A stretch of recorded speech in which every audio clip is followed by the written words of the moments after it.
Hello, it's Monday the 6th of June 2022 and the people of Nuneaton have, or some of them have been celebrating and marking the Queen's Platinum Jubilee in their own special way.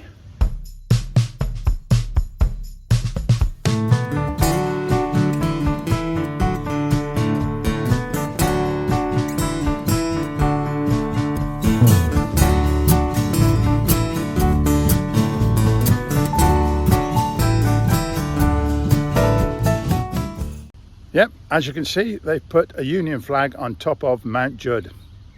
Very good. It said in the paper they were trespassing, which I think was strictly true. But there you go. It needed to be done.